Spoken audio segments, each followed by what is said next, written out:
So now we will be solving English. अब हम English का क्वेश्चन पेपर देखेंगे। लेवल 2 वालों के लिए है, 2018 का पेपर है, ठीक है। लैंग्वेज 2 जिन्होंने इंग्लिश ली थी ये उनके लिए है। सबसे पहले है read the passage given below and answer the questions that follow. Question number 121 to 129 by selecting the correct या मोस्ट अप्रोप्रिएट ऑप्शन। आपको क्या करना है कि पूरा पैसेज पढ़ना है और इस पैसेज को पढ़ के जो भी क्वेश्चंस पूछे हैं नीचे उनके आंसर्स करने हैं। Clear?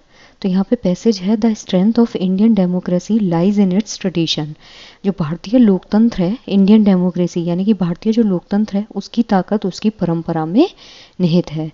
In the fusion of the ideas of democracy and national interdependence which was characteristic of the Indian national movement long before independence. यहाँ पे बोला है कि जो इंडियन डेमोक्रेसी है, भारतीय लोकतंत्र की जो ताकत है वो किस में है? उसकी परंपरा में, ठीक है।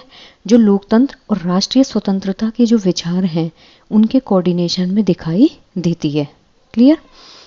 वापस देख लीजिए, भारतीय लोकतंत्र की जो ताकत है वो उसकी परंपरा में निहित है। जो लोकतंत्र और राष्ट्रीय स्वतंत्रता के जो विचार हैं उनके जो समन्वय है यानी कि जो कोऑर्डिनेशन है उसमें वो दिखाई देती है। क्लियर है?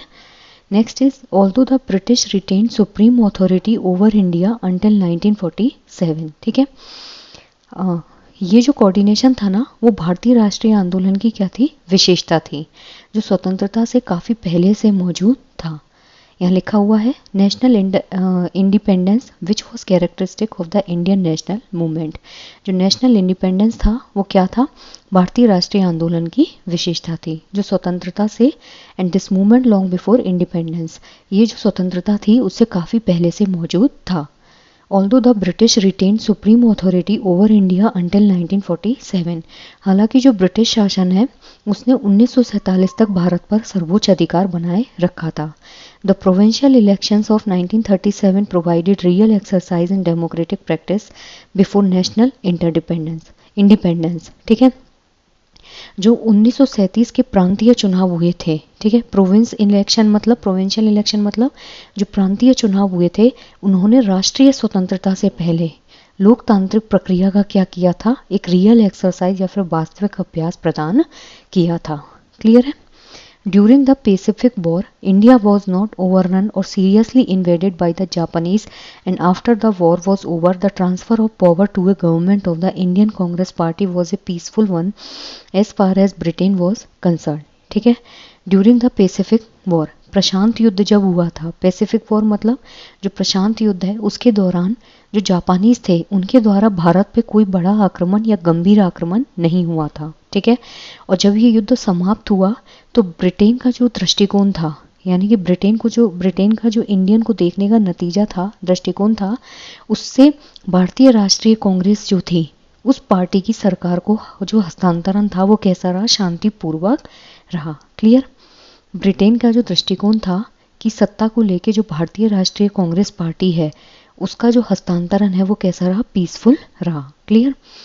By 1947, Indianization had already gone far in the Indian civil service and army, so that the new government could start with effective instruments of central control. ठीक है, 1947 तक जो इंडियन सिविल सर्विस थी, भारतीय सिविल सेना जो थी और आर्मी, इनमें भारतीयकरण जो है, ठीक है, यानी कि जो इंडियनाइजेशन था वो काफ़ी हद तक हो चुका था। क्लियर? 1947 में इंडियनाइजेशन जो है वो इंडियन सिविल सर्विस और आर्मी में काफ़ी हद तक हो चुका था, जिससे नई जो गवर्नमेंट थी, नई सरकार जो थी, उसको केंद्रीय नियंत्रण जो था, ठीक है, effective instrument of central control, जो केंद्रीय नियंत्रण था उसके प्रभावी साधनों के साथ शुरुआत करने का क्या मिला था? अवसर मिला था। ठीक है, नेक्स्ट इज आफ्टर इंडिपेंडेंस, स्वतंत्रता के बाद however India was faced with two vast problem. जो इंडिया है उसको दो विशाल समस्याओं का सामना करना पड़ा था। The first that of ethnic diversity and the aspirations of सब नेशनलिटीज। पहली क्या थी? जातीय विविधता। ठीक है, पहली सबसे बड़ी प्रॉब्लम क्या थी? एथनिक डाइवर्सिटी यानी कि जातीय विविधता थी, और दूसरी क्या थी कि जो उपराष्ट्रीयता जो थी उसकी आकांक्षाएं। Clear? Aspirations of the sub nationalities, जो उपराष्ट्रीयता थी उसकी महत्वाकांक्षाएं। The Congress leadership was more aware of the former problem than of the second. जो कांग्रेस थी वो पहली समस्या को दूसरे के मुकाबले ज़्यादा गंभीरता से समझती थी। As a new political elite which had rebelled not only against the British Raj but also against India social order, they were conscious of the need to initiate economic. एक नए जो राजनीतिक अभिजात वर्ग था उसके रूप में न केवल ब्रिटिश शासन जो था उसके खिलाफ विद्रोह था, बल्कि भारत का जो सामाजिक ढांचा था, इंडिया का जो सोशल ऑर्डर था, उसके खिलाफ भी लोगों में विद्रोह था। ठीक है, they were conscious of the need to initiate economic development and undertake social reforms. तो कांग्रेस जो थी उसने क्या किया, आर्थिक सुधार जो थे उनको शुरू करने की आवश्यकता जो है उनको महसूस हुई थी। इस चीज का उन्हें एहसास था कि आर्थिक सुधारों को शुरू करने की अब जरूरत है। But as nationalist who had lead a struggle against alien rule on behalf of all the parts of India, लेकिन एक राष्ट्रवादी के रूप में, ठीक है, जिन्होंने पूरे भारत के विभिन्न जो हिस्से थे उनकी ओर से विदेशी शासन के खिलाफ संघर्ष का क्या किया था, नेतृत्व किया था। They took the cohesion of the Indian nation too much for granted and underestimated the centrifugal forces of ethnic division. ठीक है, उन्होंने क्या किया, भारतीय राष्ट्रीय जो था उसकी एकता का बहुत अधिक मान किया और जातीय विभाजन जो है उसका जो विकेंद्रीकरण था, सेंट्रीफ्यूगल फोर्स, यानी कि जो जातीय विभाजन था उसका विकेंद्रीकरण जो शक्ति है उसको इन्होंने कम करके आंका था। Clear? which were bound to be accentuated rather than diminished as the popular masses were more and more drawn into the politics. ठीक है, जैसे जैसे जन सामान्य राजनीति में अधिक से अधिक भाग लेने लगे, ये जो विभाजनकारी शक्तियां हैं वो धीरे धीरे क्या होने लगी, कम होने की बजाय प्रबल होने लगी। ठीक है, Next is the Congress party was originally opposed to the idea of recognizing any division of India on a linguistic basis and preferred to retain the old provinces of British India which often cut across linguistic boundaries. Congress party जो थी वो मूल रूप से भारत को किसी भी भाषाई आधार पर विभाजित करने के खिलाफ थी। ठीक है, कि लिंग्विस्टिक बेसिस पे आप इंडिया को डिवाइड नहीं कर सकते, और जो ब्रिटिश भारत था उसके पुराने प्रांतों को वो बनाए रखना चाहती थी। ठीक है, जो क्या करते थे, लिंग्विस्टिक जो सीमा थी उसको पार करके बने थे। So it was in response to strong pressures from below that the principle of linguistic state was considered as the basis of a federal Indian Union. ठीक है, तो उसमें क्या हुआ, जो नीचे से आए हुए मजबूत दबाव था उसमें भाषाई राज्यों को भारतीय संघ के रूप में अस्वीकार करना पड़ा था। ठीक है, next is The rights granted to the states created new problems for the central government. राज्यों को दिए गए जो अधिकार थे उन्होंने केंद्र सरकार के लिए नई समस्याएं खड़ी कर दी थी। The idea of making Hindi the national language of a united India was thwarted by the recalcitrance of the speaker of other important Indian languages, and the autonomy of the states rendered central economic planning extremely difficult. ठीक है, एक संयुक्त भारत जो था उसके लिए हिंदी को अगर आप राष्ट्रीय भाषा बनाते हो, इसका विचार दूसरी जो भारतीय भाषाएं थी उनके बोलने वालों के विरोध के कारण कैसा हो गया, विफल हो गया। इसके साथ ही राज्यों की जो स्वायत्तता थी, ठीक है, उसने केंद्रीय आर्थिक योजना को क्या किया, कठिन बना दिया। ठीक है, स्टेट्स को क्या मिली थी, ऑटोनॉमी मिल गई थी, मतलब उनको खुद से डिसीजंस लेने का राइट मिल गया था, जिसकी वजह से सेंट्रल गवर्नमेंट के लिए क्या हुआ, प्रॉब्लम स्टार्ट हो गई। Next is land reforms remain under the control of the state and many large scale economic projects required a degree of cooperation between the central government and one more of the state which it was found impossible to achieve. जो भूमि सुधार था वो किसके under रहा, राज्यों के अंतर्गत। ठीक है, and many large scale economic projects, और बहुत बड़े पैमाने के जो आर्थिक परियोजनाएं थी उनके लिए केंद्र सरकार और एक या एक से अधिक राज्य जो थे उनके बीच की सहमति क्या थी, जरूरी थी, जिससे गेन करना क्या हुआ, प्राप्त करना एक टाइप से इम्पॉसिबल टास्क हुआ। Coordination of policies was difficult even when the Congress party was in power, both in the state and at the center.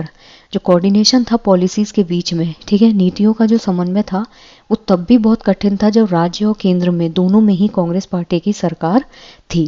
ठीक है, Congress party was in both in the state and in center. When a Congress government in Delhi was confronted with non-Congress parties, जो Congress party थी दिल्ली में कांग्रेस की सरकार को states में गैर कांग्रेसी दल की जो सरकार है उनका सामना करना पड़ा.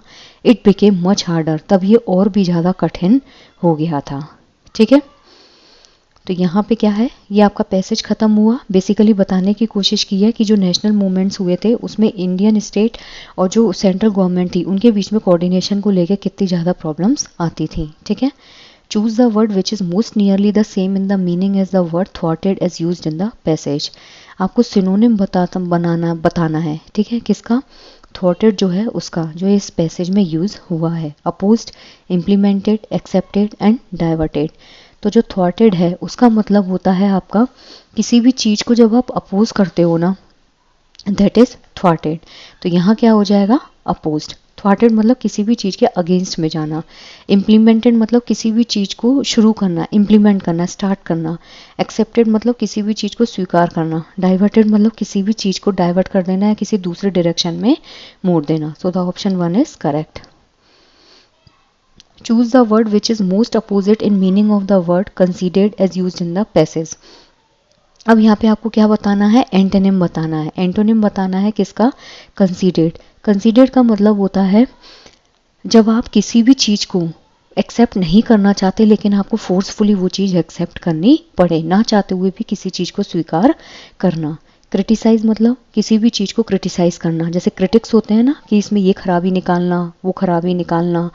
रिजेक्टेड, किसी भी चीज़ को रिजेक्ट कर देना. तो यहाँ क्या होगा, option number 2 is correct. Denounced मतलब क्या होता है, डिनाउंस्ड का मतलब होता है आपका किसी भी चीज़ को लेके, मतलब किसी भी चीज़ की निंदा करना एक जैसे तरीके से, मतलब यूनिवर्सली जब हम किसी चीज़ की निंदा करते हैं दैट इज डिनाउंस्ड. विड्रॉन का मतलब क्या होता है, किसी भी चीज़ से बैकआउट कर जाना.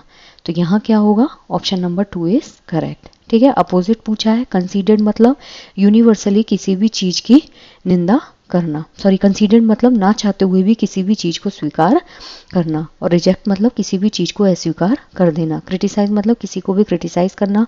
डिनाउंस्ड मतलब किसी भी चीज़ की निंदा करना. विड्रॉन मतलब किसी भी चीज़ से बैकआउट करना. Why was central economic planning found to be difficult. जो सेंट्रल इकोनॉमिक प्लानिंग है वो डिफ़िकल्ट क्यों हो गई थी. Multiplicity of state and union territories, lack of coordination in different government department, autonomy given to the states in certain matters, lack of will in implementing land reform. तो जो केंद्रीय economic planning थी वो difficult क्यों हुई थी implement करने में. तो इसका जो करेक्ट आंसर है दैट इज़ ऑप्शन नंबर 3, क्योंकि जो स्टेट्स हैं उनको क्या मिल गया था, ऑटोनॉमी मिल गई थी. और सेंटर में क्या था, कांग्रेस की गवर्नमेंट थी, स्टेट्स में अलग गवर्नमेंट थी, जिसकी वजह से दोनों के बीच में कोऑर्डिनेशन नहीं हो पा रहा था. Clear. So the option 3 is correct. एक टाइप से कोऑर्डिनेशन ही नहीं था गवर्नमेंट और डिपार्टमेंट्स में. Next is 124. Which one of the following problems was India faced with after independence.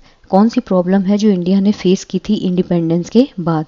Military attack from across the border, जो बॉर्डर है उसके पार मिलिट्री अटैक हुए. Lack of coordination between the central and state government, improper coordination of various government policies, increasing the production from a very low level. ठीक है, तो यहाँ इसका जो करेक्ट आंसर है that is option number 2.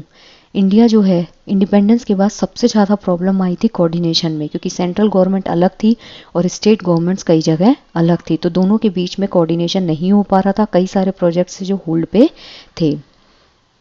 Which one of the following issues was not appropriately realised by the central government. कौन सा issue ऐसा था जिसमें अप्रोप्रिएटली सेंट्रल गवर्नमेंट ने रियलाइज नहीं किया था. Ethnic diversity of the people, a national language for the country, implementation of the formulated policies, center state relationship. तो यहाँ इसका जो करेक्ट आंसर है that is option number 1.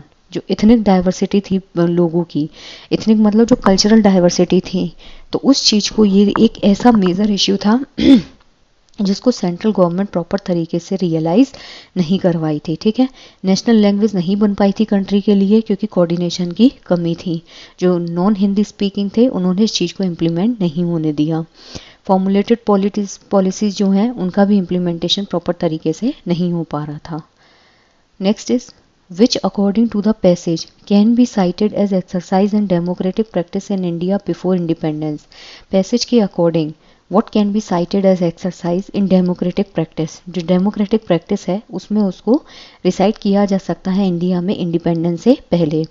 The handing over of the power by British to India, the Indianization of the Indian civil service, several democratic institutions created by the Indian National Congress, none of the above. तो यहाँ इसका जो correct answer है that is option number 4. ठीक है, इनमें से कोई भी जो है वो करेक्ट नहीं है. और यहाँ पूछा क्या है, पैसेज के according which can be cited as exercise in democratic practice in India before independence. Independence से पहले इंडिया में कौन सी डेमोक्रेटिक प्रैक्टिस थी जिसमें इस चीज़ को मतलब इम्प्लीमेंट कर दिया गया था. क्लियर, तो इसमें से कुछ भी नहीं है जो इम्प्लीमेंट हुआ था. Next is which one of the following statement is not true in the context of the passage. Passage के कॉन्टेक्स्ट में कौन सा स्टेटमेंट जो है वो सही नहीं है. The Congress party was originally oppose to the idea of the division of state on linguistic basis. क्या ये सही है? ठीक है, जो कांग्रेस पार्टी है वो ओरिजिनली अपोज किया था इस आइडिया को, लिंग्विस्टिक बेसिस पे डिवीजन करना है स्टेट्स का, उन्होंने अपोज किया था. ये बात तो सही है, जबकि यहाँ क्या पूछा है, नॉट ट्रू. ठीक है, next is economic development and social reforms were initiated soon after independence. बिल्कुल सही बात है, जो भी इकोनॉमिक डेवलपमेंट हुआ था, जितने भी प्रोजेक्ट्स थे जो फॉर्मुलेट होने थे, और सोशल जो रिफॉर्म था वो तुरंत इनिशिएट हुआ था जैसे इंडिपेंडेंस हुआ. The political elite in India rebelled against the British Raj. जो पॉलिटिकल एलाइट था, जो पॉलिटिकल चीज़ थी इंडिया में, उसे रिबेल किया गया था ब्रिटिश राज के अगेंस्ट में.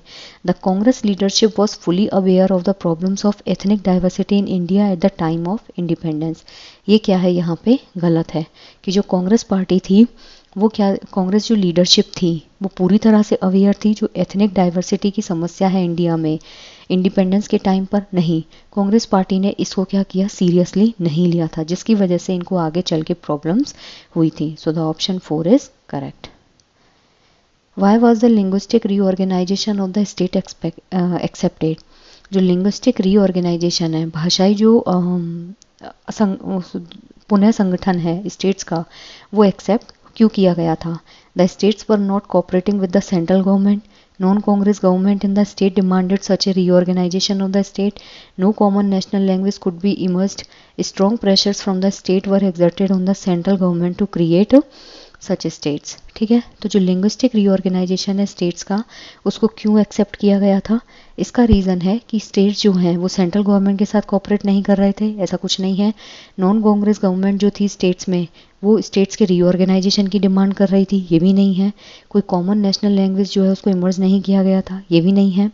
लेकिन जो स्ट्रॉन्ग प्रेशर था फ्रॉम द स्टेट से उसे एग्जर्ट किया गया था सेंट्रल गवर्नमेंट के ऊपर टू क्रिएट सच स्टेट्स. ठीक है, जो स्टेट गवर्नमेंट थी वहाँ से स्ट्रॉन्ग प्रेशर एग्जर्ट किया गया था किसके ऊपर, सेंट्रल गवर्नमेंट के ऊपर, जो स्टेट्स हैं उनको रीऑर्गेनाइज करने के लिए. सो the option 4 is correct.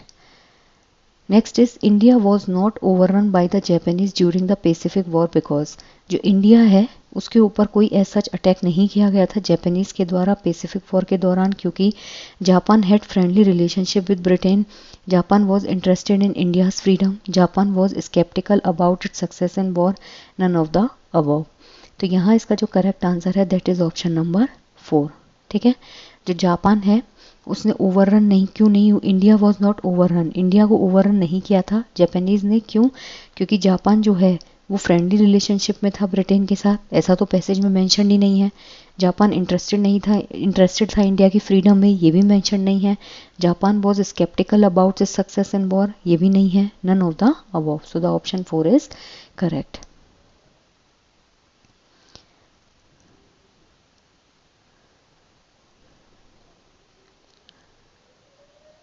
Okay, so now read the passage given below and answer the questions that follow by selecting the correct and most appropriate option.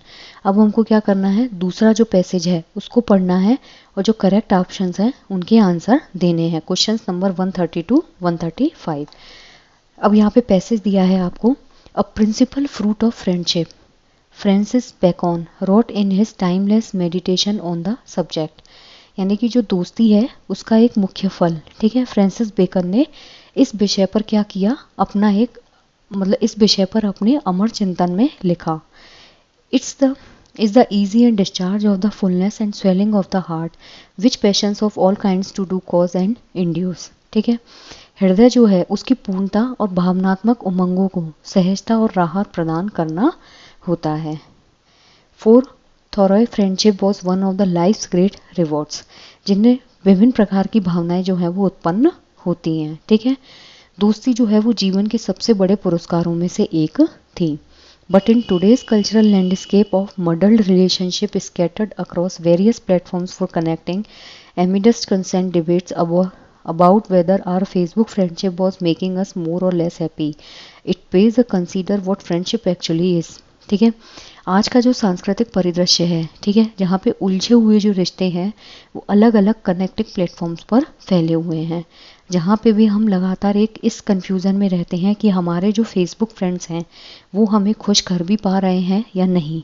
तो इस चीज़ को सोचना बहुत ज़्यादा उपयोगी है कि वाकई में फ्रेंडशिप है क्या।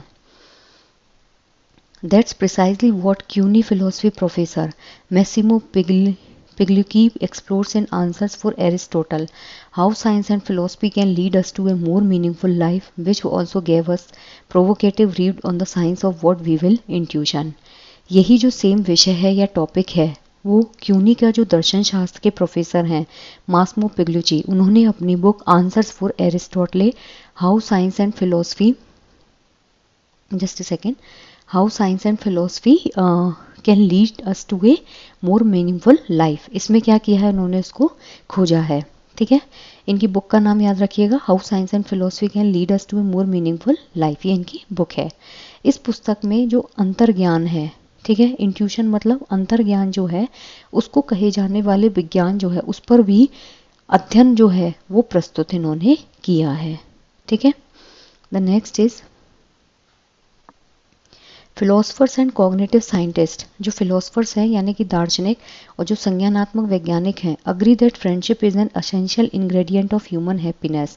जो फ्रेंडशिप होती है वो क्या है, एक आवश्यक घटक होता है मानव सुख के लिए। But beyond the dry academic definitions like, लेकिन जो शुष्क जो शैक्षणिक परिभाषाएं हैं उसके beyond like say voluntary interdependence between two persons over time, which is intended to facilitate socio-emotional goals of the participants and may involve varying type and degrees of companionship, intimacy, affection and mutual assistance, lies a body of compelling research that sheds light on how precisely friendship arguments and happiness।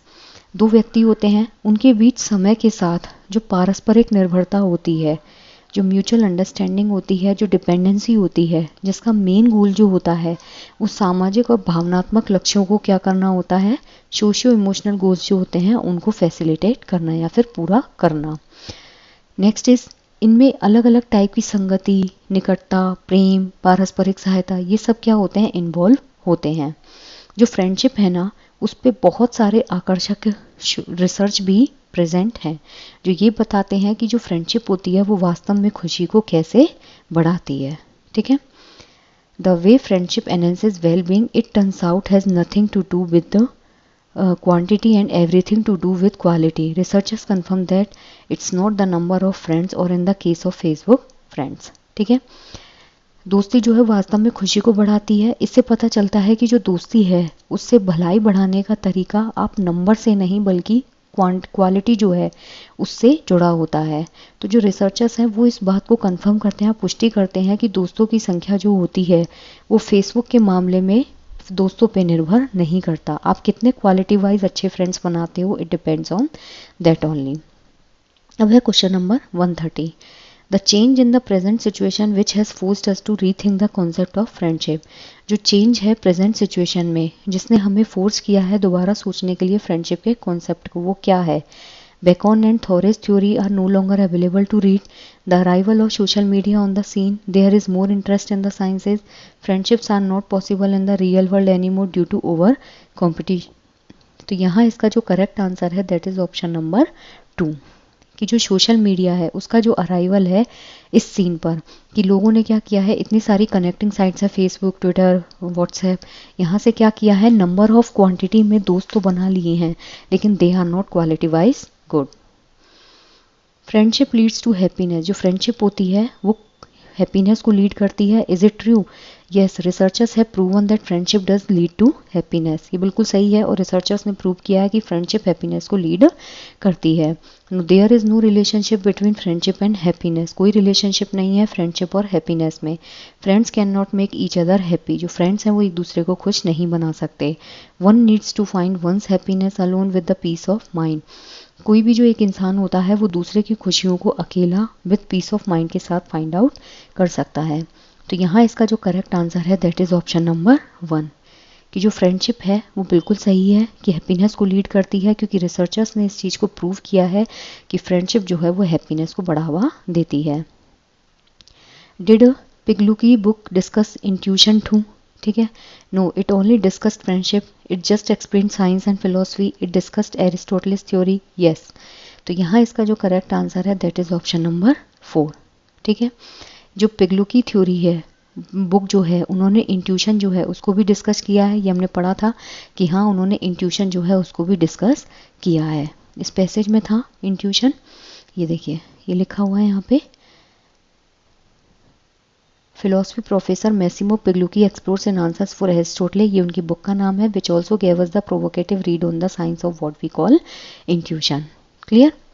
सो 132 का क्या होगा? Option number 4। Next is 133, is the quality of friends important? जो friends हैं उनकी quality क्या वाकई में important है? No, it's important to have more number of friends, quality doesn't matter. No, number of comments on the social networking site is important, not the quality of friends. Yes, it matters. No, quality comes automatically with quantity. तो यहाँ इसका जो correct answer है that is option number 3। ठीक है, ये तो बिल्कुल ही गलत हो गया। नंबर ऑफ फ्रेंड्स से कुछ नहीं होता है, क्वालिटी जो है वो मैटर करती है। Number of comment social media पे जितने होंगे वो मैटर करेगा नहीं। Quality comes automatically with quantity, ऐसा नहीं होता है। As per the first paragraph what are the debates about? पहले पैराग्राफ के अकॉर्डिंग जो डिबेट है वो किसके बारे में है? They are concern around whether our Facebook friends are helping us become more और लेस हैप्पी। वो कंसर्न है इस बारे में कि जो फेसबुक के फ्रेंड्स हैं वो हमें खुश और कम खुश होने में मदद कर रहे हैं। There are no debate around the friendship, the quality of comments on social media is debatable, Thoreau and Aristotle's thinking is at loggerheads. Loggerheads मतलब जब दो लोग आपस में भिड़ते हैं। तो इसका जो करेक्ट आंसर है दैट इज ऑप्शन नंबर 1। ठीक है, कि जो पहला पैराग्राफ है उसमें जो डिबेट है वो किस बारे में है, कि वो इस चीज़ पे फोकस्ड है या फिर सेंटर्ड है कि जो फेसबुक फ्रेंड्स होते हैं वो हमें खुश और नाखुश रहने में मदद करते हैं। Next is the word that is opposite in meaning to the word muddled. ठीक है, जो एंटोनिम है वो इसका हमें बताना है, कंफ्यूज्ड, कैओटिक, ऑर्डर्ड एंड रम्पल्ड। तो इसका जो करेक्ट आंसर है दैट इज ऑप्शन नंबर 3। ठीक है, मडल्ड मतलब किसी भी चीज़ को अपने आप से करना। ठीक है, ऑर्डर मतलब जब कोई चीज़ ऑर्डर की जाती है। Next is 136, answer the following questions 136 to 150 by selecting the correct या most appropriate option. Positive interference is a kind of, जो पॉजिटिव इंटरफेरेंस होता है वो क्या है? टारगेट लैंग्वेज है, फॉरेन लैंग्वेज है, पिक्टोरियल लैंग्वेज है और नेटिव लैंग्वेज है। तो यहाँ इसका जो करेक्ट आंसर है दैट इज टारगेट लैंग्वेज। ठीक है, टारगेट लैंग्वेज क्या होती है? जिस लैंग्वेज को आप सीखने की कोशिश करते हैं। ठीक है, तो वो जो लैंग्वेज होती है उसी को हम बोलते हैं टारगेट लैंग्वेज। कुछ बच्चे होते हैं जो हिंदी को अपना टारगेट लैंग्वेज बनाते हैं, कुछ बच्चे होते हैं जो इंग्लिश को अपना टारगेट लैंग्वेज बनाते हैं। सो फॉरेन लैंग्वेज क्या होती है? एक ऐसी लैंग्वेज जो बाहर की लैंग्वेज होती है और उसको हम सीखना चालू कर देते हैं, जैसे स्पेनिश हो गई। ठीक है, ये क्या होती है? आपकी फॉरेन लैंग्वेज। नेटिव लैंग्वेज वो होती है जो आपकी खुद की लैंग्वेज है। ठीक है, तो यहाँ क्या होगा? पॉजिटिव इंटरफेरेंस जो होता है that is a kind of target language. Next is, so the option 1 is correct. In learning the new language multilingualism, multilingualism होता है जिसे हम पॉलीग्लोट बोलते हैं, जिसमें एक बच्चा जो है वो एक से ज़्यादा लैंग्वेज को अंडरस्टैंड करता है और एक से ज़्यादा लैंग्वेज जो है उनको वो बोलता है। It's a methodology, an asset, an interference, a burden. तो यहाँ इसका जो करेक्ट आंसर है that is option number 2। Multilingualism जो होता है ना वो हमेशा क्या होता है? एक एसेट होता है, ये एक बहुत अच्छी चीज़ होती है। ठीक है, ना तो ये मेथोडोलॉजी है, ना ही एक इंटरफेरेंस होता है, ना ही कभी ये हिंड्रेंस होता है, ना ही ये एक बर्डन होता है, बल्कि it's an asset for an language acquisition. So the option 2 is correct. Note taking is done during a lecture, while reading a review, during extensive reference work, while writing an essay. Note taking मतलब जब teacher कुछ भी बोल रहा होता है तो हम कॉपी में जो नोट्स लिखते हैं, that is called note taking. तो यहाँ इसका जो करेक्ट आंसर है that is during a lecture. Let suppose कोई टीचर है, वो पोडियम पे खड़े होकर आपको कुछ भी टॉपिक पढ़ा रहे हैं या कोई भी लेसन पढ़ा रहे हैं, उस ड्यूरेशन में हम क्या करते हैं, नोट्स बनाना स्टार्ट कर देते हैं. So it's a during a lecture. While reading a review, जब हम रिव्यू पढ़ते हैं तो वो एक्सटेंसिव रीडिंग होती है, हम जल्दी जल्दी उस टॉपिक को कवर करते हैं. एक्सटेंसिव रेफरेंस फ्रेमवर्क, इसमें क्या होता है, जल्दी जल्दी सरसरी निगाह से चीज़ों को देखा जाता है. Next is 139. The method of teaching foreign language without using the people's first language. जब हम किसी भी बच्चे को फॉरेन लैंग्वेज पढ़ाते हैं बिना उसकी पहली लैंग्वेज को यूज़ किए, this is direct method, classical method, grammar translation method, old method.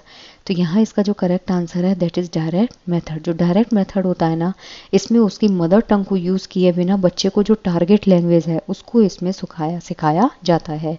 जो जीटी मेथड होता है ना, इसमें वर्ड टू वर्ड बच्चे को क्या किया जाता है, ट्रांसलेशन किया जाता है, किसमें, उसकी मदर टंग में. जीटी मेथड का ही दूसरा नाम है क्लासिकल मेथड और इसी का ही दूसरा नाम है ओल्ड मेथड. जबकि जो डायरेक्ट मेथड है उसका नाम है रिफॉर्म मेथड और एक है इसका न्यू मेथड. ठीक है. Two words have identical sound and spelling but not related in meaning, it is known as. दो कोई वर्ड्स हैं जिनका आइडेंटिकल साउंड है, ठीक है, बुक लुक. ठीक है. अब इनका साउंड कैसा है, आइडेंटिकल है, और स्पेलिंग जो है वो भी ऑलमोस्ट सेम है. अगर आप देखोगे बुक एंड लुक, दोनों का साउंड क्या है, सेम है, स्पेलिंग भी ऑलमोस्ट सिमिलर है, but they are not related in meaning. Book का मतलब होता है किताब, लुक का मतलब होता है देखना.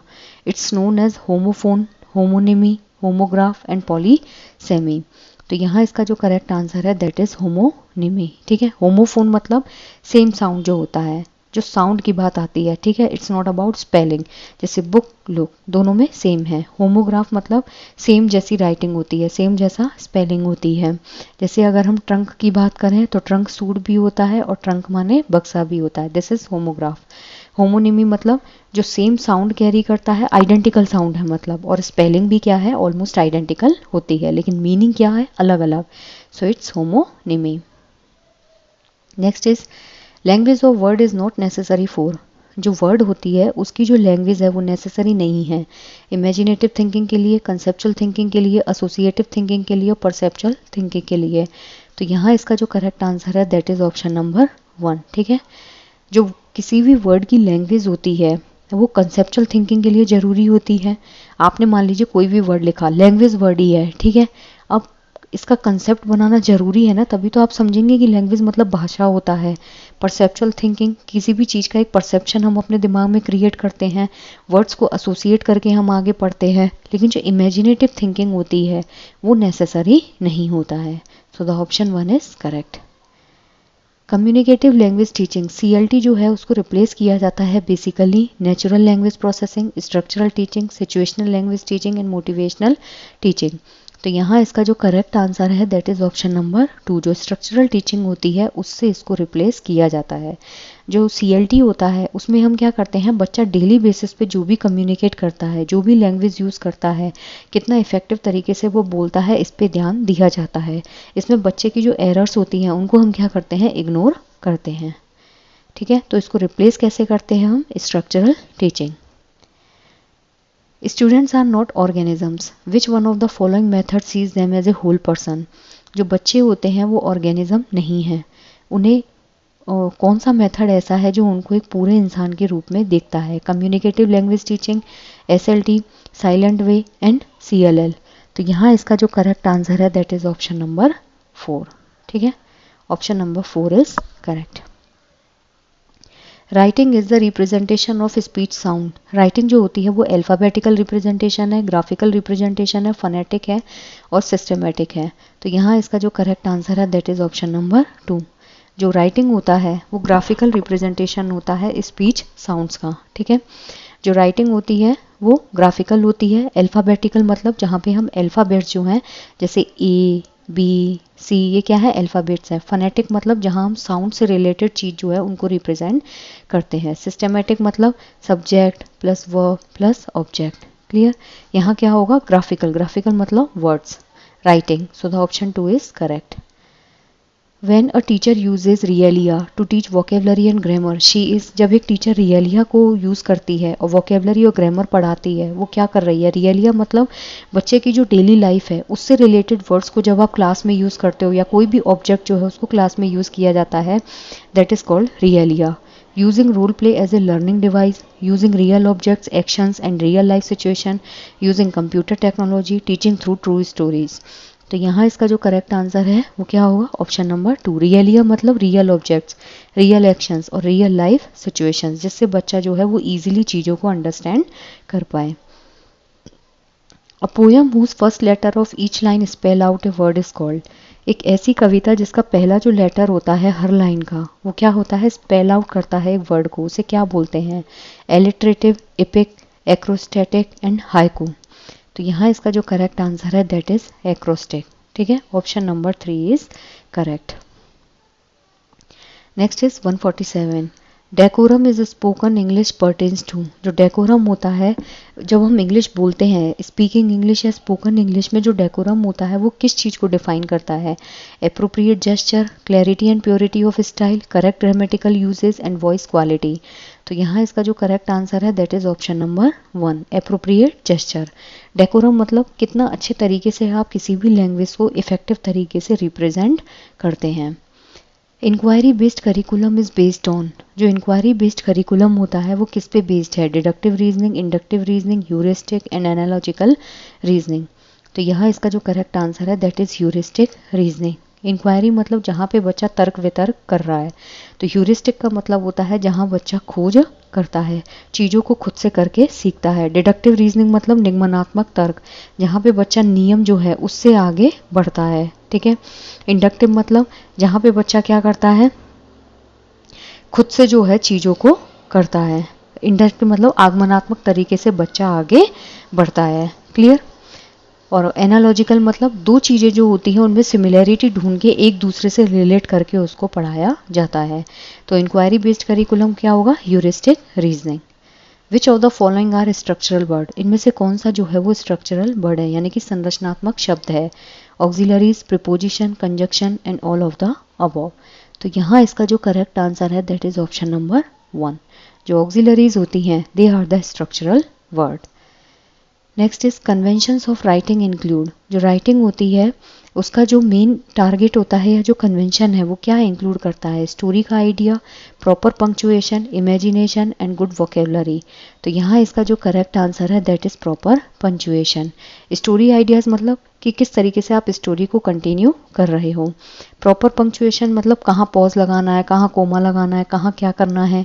इमेजिनेशन मतलब किसी भी चीज़ को अपने दिमाग में इमेजिन करना. गुड वोकेबलरी मतलब कितना एक ही वर्ड के कितने सारे सिनोनिम्स जो हैं वो आप जानते हो. तो जो कन्वेंशंस होते हैं राइटिंग में वो क्या इंक्लूड करता है? It includes your proper punctuation. ठीक है. आई जस्ट होप गाइस कि आपको ये सारी चीज़ें अच्छे से क्लियर हुई है. अगर किसी भी चीज़ को लेकर डाउट है तो आप कमेंट्स में ड्रॉप कर सकते हैं. Thank you so much.